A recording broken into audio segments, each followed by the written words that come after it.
आलू से सोना बनाएंगे, ये तो आप भी समझदार हम भी समझदार हैं। आलू से कैसे सोना बनेगा? रही क्या कांग्रेस ने या उन्होंने आप पार्टी ने आज तक मोदी जी ने काम करा है। 2024 के लिए देश भर के साथ साथ दिल्ली में भी बिसात बिछ चुकी है। चुनावी अखाड़ा तैयार है। दिल्ली में आम आदमी पार्टी और कांग्रेस के बीच सीट बंटवारे के बाद से चुनावी सरगर्मियां तेज हो गई हैं। 24 के चुनावी घमासान में अब दिल्ली का दंगल दिलचस्प होने वाला है। राजधानी में दिल्ली की 7 लोकसभा सीटों में सबसे हॉट मानी जाने वाली चांदनी चौक सीट पर मुकाबला इस बार कड़ा है। बीजेपी ने इस बार चेहरा बदलकर प्रवीण खंडेलवाल को मैदान में उतारा है। इस सीट पर कांग्रेस और बीजेपी के बीच मुख्य मुकाबला है। चांदनी चौक में कांग्रेस कैडर मजबूत रहा है, लेकिन बीजेपी के साथ प्रवीण खंडेलवाल और पीएम मोदी की गारंटी है, जो समीकरण बदल सकती है। चांदनी चौक से एक ही नाम, जातिगत समीकरणों को साधने के लिए बीजेपी ने व्यापारी वर्ग पर दांव खेला है, लेकिन कांग्रेस ने अभी तक अपने उम्मीदवार के पत्ते नहीं खोले हैं। सूत्रों के मुताबिक चांदनी चौक से 3 नाम चर्चा में हैं: जयप्रकाश अग्रवाल, अलका लांबा, हारून यूसुफ। लेकिन इसमें अलका लांबा सबसे आगे चल रही हैं। अलका लांबा अखिल भारतीय महिला कांग्रेस अध्यक्ष हैं और पूर्व विधायक भी रही हैं, इसलिए उनकी दावेदारी पक्की मानी जा रही है।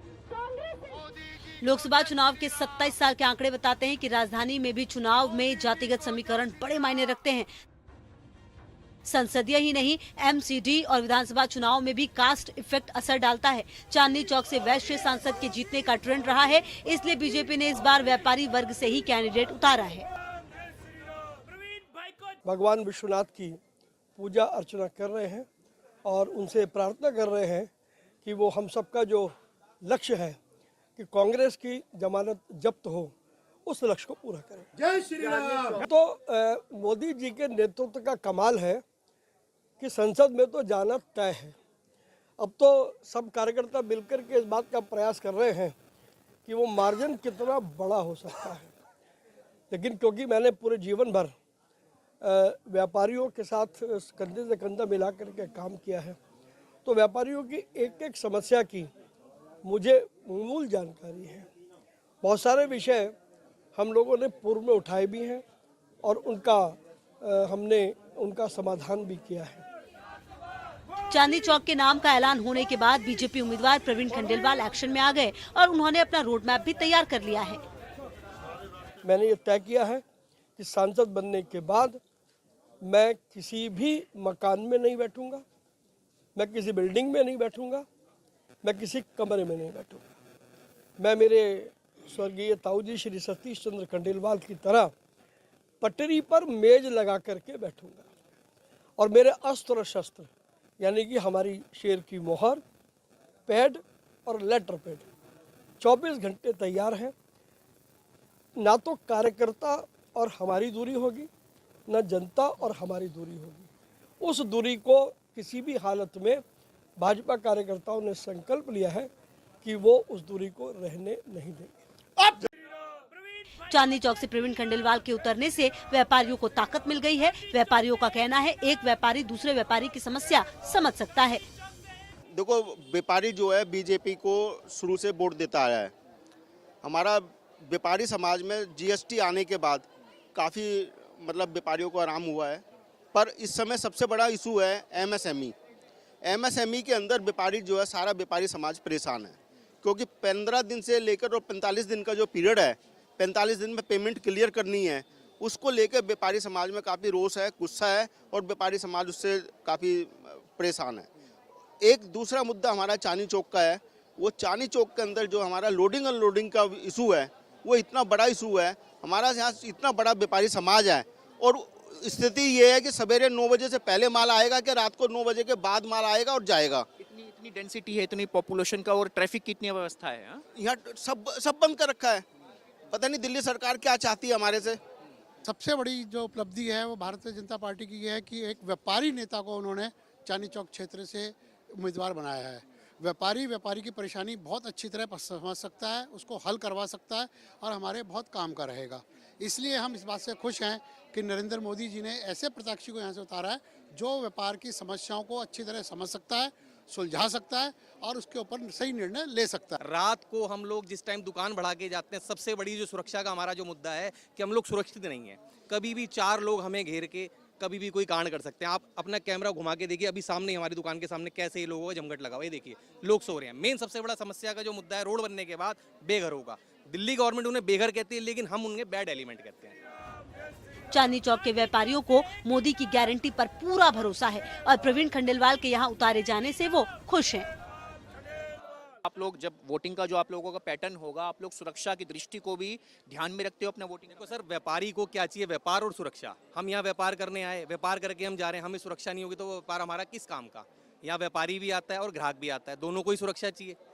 तो इसलिए हमारा जो मेन जो मैं उनका उनकी दृष्टि डलवाना चाहूँगा, वो बैड एलिमेंट पे डलवाना चाहूँगा। क्या लगता है कि वहाँ दूसरे पक्ष से भी उम्मीदें हैं? पिछले 10 साल का मोदी सरकार का कार्यकाल, कुछ कैलकुलेशन हो, कोई रिपोर्ट कार्ड हो, क्या कहते हैं आप? टोटल बीजेपी वोट जाएगा यहाँ का, टोटल हाँ।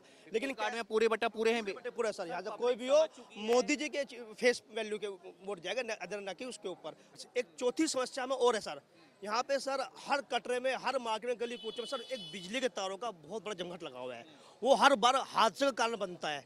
जगह जगह सर कुछ टाइम बाद आग लगती रहती है। तो हम चाहते हैं कि इस बिजली के तारों का कुछ समाधान हो, इनका अंडरग्राउंड हो या कोई कुछ भी एक प्रपोजल लाके इसको सुधार जाए। बड़ा जो मोदी जी ने काम करा है हिंदुस्तान और भारत के अंदर, भारत की जो छवि है अंतर्राष्ट्रीय स्तर पे जो बढ़ाई है, और धारा 370 और राम मंदिर का जो मुद्दा है वो बहुत बड़ा मुद्दा था जो मोदी जी ने हल करा है। 24 चुनाव में ये भी आप लोगों के लिए मुद्दा है? ये बहुत बड़ा मुद्दा है और इसको देके बहुत बड़ी संख्या में वोट मिलेगा।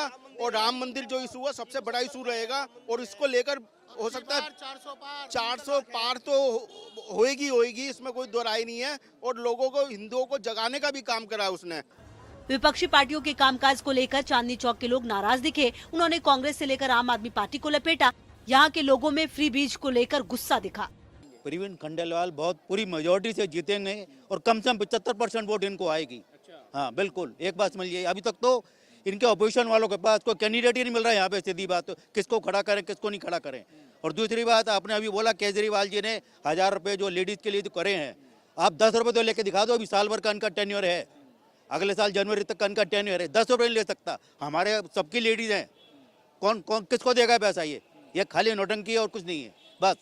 हमारे जो खंडेलवाल साहब यहाँ से खड़े हुए हैं वो व्यापारी आदमी हैं और वो हमारी समस्या समझते हैं और वो हमारी समस्या हद तक पूरी करेंगे उसको। सर, व्यापारी तो कांग्रेस में भी तो हैं, व्यापारी आम आदमी पार्टी में भी तो हैं, ब्रजेश गोयल हैं, तमाम लोग हैं। अगर व्यापार का ही मुद्दा है तो फिर उन लोगों को क्यों नहीं आप लोग चुन रहे हैं? क्यों सिर्फ खंडेलवाल जी की तरफ ही जा रहे हैं? क्या कांग्रेस ने या आप पार्टी ने आज तक करा? कई सालों का रिपोर्ट कार्ड है दिमाग में। हाँ जी, पहले कांग्रेस वाले थे, आप वाले थे, हुआ क्या यहाँ पर? आज केजरीवाल जी कह रहे हैं कि हर औरत को हम इतना पैसा देंगे, उसमें तो जो टैक्स पेयर है उनको निकाल दिया, प्लस जिनकी इनकम ठीक है उनको निकाल दिया। लेकिन ये पूछो जितना रुपए का बजट है, इनका बजट कितना है? आज इतना रुपया ये देंगे, इनका बजट जो दिल्ली सरकार का है, यहाँ तक को तो सैलरी नहीं मिलती। एमसीडी के कर्मचारी कहते हैं हमको सैलरी नहीं मिल रही, जो एमसीडी के हॉस्पिटल चल रहे हैं उनको डॉक्टर को तनख्वाहें नहीं मिल रही। जब इतनी कुछ तकलीफें आ रही हैं तो ये देंगे कहाँ से? पुरानी दिल्ली का दिल कहे जाने वाले चांदनी चौक दिल्ली की पहली और सबसे छोटी लोकसभा सीट है। ये सीट 1956 में अस्तित्व में आई थी। राजनीतिक लिहाज से भी ये सीट काफी अहम है। कांग्रेस अब तक यहाँ से 9 बार जीत चुकी है, जबकि बीजेपी ने 4 बार बाजी मारी है। आइए आपको बताते हैं प्रवीण खंडेलवाल हैं कौन, जिन पर बीजेपी ने दांव लगाया है।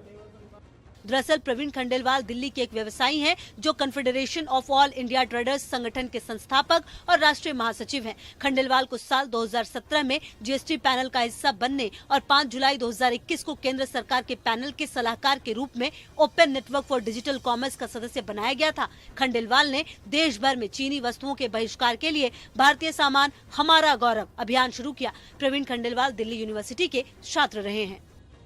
2024 का चुनाव है, बीजेपी ने अपने उम्मीदवार का ऐलान कर दिया है। तमाम जो व्यापारी हैं, व्यापारियों का एक मुश्त होकर के ये कहना है कि जो उम्मीदवार बीजेपी ने चुना है, प्रवीण खंडेलवाल जिनका नाम है, व्यापारी वर्ग के नेता रहे हैं। तो व्यापारियों को उम्मीद है कि कहीं ना कहीं इनकी जो मुश्किलें हैं, इनकी जो परेशानियां हैं, उनसे वो कनेक्टेड फील करेंगे, इनकी परेशानियों को सुलझाएंगे। साथ ही साथ जो केंद्र का जो ऊपर का नेतृत्व है प्रधानमंत्री नरेंद्र मोदी का, उस नेतृत्व को लेकर के लोग बहुत आशान्वित हैं। 10 साल का जो रिपोर्ट कार्ड है उसमें उनको खरा बता रहे हैं और इन्हीं तमाम मुद्दों को लेकर के ये लोग इस आगामी लोकसभा चुनाव में अपने वोट का इस्तेमाल करने जा रहे हैं। वीडियो जर्नलिस्ट विपिन कुमार के साथ मणिदीप शर्मा, न्यूज़ नेशन।